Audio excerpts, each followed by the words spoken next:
ఉమ్మడి వరంగల్ జిల్లాలో తాజా పరిస్థితిని మా ప్రతినిధి రవిచంద్ర ప్రత్యక్ష ప్రసారం ద్వారా అందిస్తారు.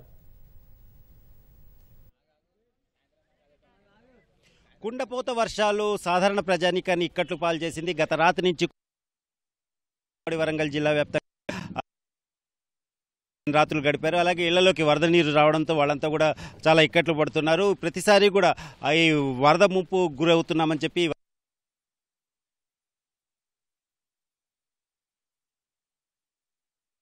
వరద నీరు వల్ల అన్నది వాళ్ళని మేము పోయిన సంవత్సరం నుంచి వెళ్ళి గత 2 సంవత్సరాల నుంచి వెళ్ళి ఇండ్లకి ఇబ్బందులు నీళ్ళు వచ్చి ఇబ్బందులు పడుతున్నాం సార్. బియ్యం, కోళ్ళు, పిల్లలు, బోర్లు, బొచ్చలు అన్ని కొట్టుకపోయినాయి పోయిన సంవత్సరం. ఇప్పుడు కూడా నైట్ నుంచి వెళ్ళి ఇదే పరిస్థితి. ఇప్పుడు కూడా నిద్ర లేదు, కూర్చున్న వాళ్ళం కూర్చున్నట్టే ఉన్నాం. ఇబ్బందుల పాలవుతున్నాం నీళ్ళ వల్ల. మాకు గవర్నమెంట్ సాయం చేయాలి. గవర్నమెంట్ తరఫున మాకు ఏదైనా సాయం చేయాలని కోరుచున్నాం. రాత్రి అంతా వర్షమే, మా బట్టలు తడిచినాయి, మా బియ్యం తడిచినాయి, మా బోళ్ళు అన్ని కొట్టుకుపోయినాయి. మేము ఎత్తిపోయలేక ఆస్తి వచ్చి తెలం దాకా నిద్ర లేకుంటున్నాం. చాలా ఇబ్బందులు ఉన్నాం. మాకు ఏదైనా సాయం చేయాలి సారు. అన్ని తడిచినాయి, బియ్యమే తడిచినాయి 2. పోయినసారి ఇట్లనే అయింది, ఇప్పుడు ఇట్లనే అయింది. మాకు గత 2-3 సంవత్సరాల నుండి మేము ఇదే పరిస్థితిలో ఉంటున్నాం. ప్రతిసారి వర్షం పడ్డ తడుగా మా ఇండ్లన్నీ మునిగిపోయే పరిస్థితి వస్తూ ఉన్నది. గత సంవత్సరం కూడా ఇదే విషయం గురించి మేము ప్రభుత్వం దృష్టికి తీసుకెళ్లినప్పటికీ కూడా మాకు ఈ ఊర్ల నుండి వచ్చే వరద మాకు ఇల్లంద గ్రామంలో ఈ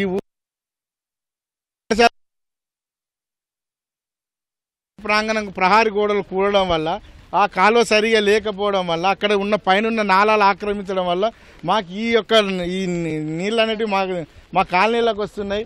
రాత్రంతా కూడా పడ్డ వర్షానికి మేము అందరం కూడా పిల్లలను చేతిలో పట్టుకొని కూర్చున్నటువంటి పరిస్థితి. నైట్ అంతా కూడా నిద్రాగారాలు లేకుండా పిల్లలందరితో కూడా మేము అట్లాగే కూర్చున్నటువంటి పరిస్థితి వచ్చింది. దాదాపు పోయిన సంవత్సరం కూడా ఇదే విషయం గురించి కలెక్టర్ గారికి కానీ ఆర్డీఓ గారికి అందరికీ కూడా మేము పోయినసారి కూడా మేము వాళ్ళకి తెలియపరిచినాం. ఆ రోజు కూడా మాకు శాశ్వతమైనటువంటి పరిష్కారం తీసుకొస్తామని చెప్పేసి ఈ కాలువ ఏదైతే ఉన్నదో మెయిన్ రోడ్డు ఉన్నటువంటి కాలువను వాగులోకి తరలిస్తామని చెప్పేసి అప్పటి మా మంత్రి గారు దయాకర్ రావు గారు కూడా మాకు హామీ ఇచ్చారు. ఇప్పుడున్నటువంటి నాయకులు కూడా దయచేసి మా యొక్క సాధక బాధకాలను అర్థం చేసుకోండి. ఇకనైనా కానీ మమ్మల్ని గుర్తించి ఈ కాలనీలు ఏవైతే ఉన్నాయో లోతట్టు ఇళ్ళ వాటి 2 తట్టు జలమయమై చాలా ఇబ్బందులు ఉన్నాం. దయచేసి ఇక్కడ ఉన్నటువంటి నాయకులు త్వరితగా స్పందించి మా యొక్క సమస్యలను శాశ్వత పరిష్కారం చేయాల్సిందిగా మేము అందరం కూడా మిమ్మల్ని విజ్ఞప్తి చేస్తూ ఉన్నాం.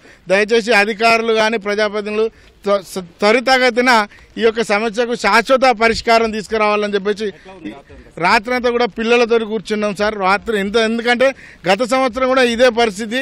నైట్ వచ్చిన వర్షానికి దాదాపు సగానికి ఈ గోడ సగానికి కూడా వాటర్ రావడం జరిగింది. అలాగే వస్తుందని చెప్పేసి భయంతో నైట్ కూడా మేము ఇక్కడనే స్టే చేయడం జరిగింది.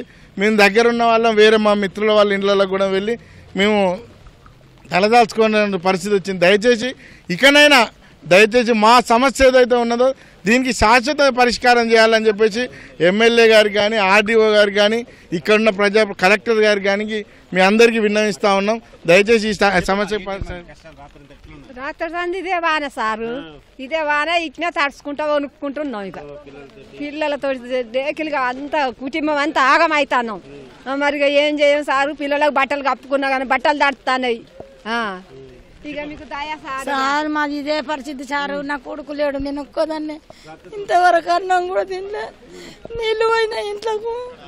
ఇంట్లో మొఖమే కడుక్కోలే సార్. నేను అక్కడ ఎవ్వలేరు, ఒక్కదాన్నే ఉన్నా సార్. నేను మా బతుకు పరిస్థితి మంచిగా లేక నా కొడుకు హైదరాబాద్ అని ఉంటాడు. అంత తడిచిపోయినాయి, ఏమి లేదు, అన్ని కొట్టుకుపోయినాయి. చూడు పోన్లు అటు పోయి చూడు పోన్లు ఎట్లా వస్తుంద వరద మా ఇంటికాడ నుంచి. అన్ని తడిచినాయి, అన్ని పోయినాయి సార్. ఏమి లేదు, మీ దాయవలన ఏమైనా సహాయకరం చెప్తే చేయొచ్చు. మాకు ఇవే వానలు ఇవే కథలు వస్తున్నాయి సార్. మాకు 2 సంవత్సరాల కానించి మేము ఇదే వానలు ఉంటున్నాం సార్. మేము 2 సంవత్సరాల కానించి వానల నీళ్ళల్లో ఉంటాను. పిల్లలు జల్లం కోలం పిల్లలు అందరం బియ్యాలు గిట్లా తడిచి గిన్నెలు కొట్టుకుపోయినాయి, మా బట్టలు కొట్టుకుపోయినాయి. మేమంతా ఇరుబందులు ఉన్నాం 2 సంవత్సరాల కానించి.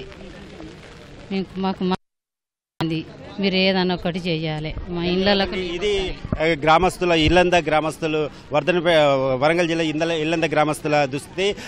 ప్రతి సంవత్సరం కూడా ఇదే తంతు వరద నీరు వల్ల చాలా ఇబ్బందులు పడుతున్నామని చెప్తున్నారు. ఇక ఎడతెరిపి లేకుండా కురుస్తున్నట్టు వర్షంతో మహబూబాద్ జిల్లాలో దాదాపుగా 43 సెంటీమీటర్ల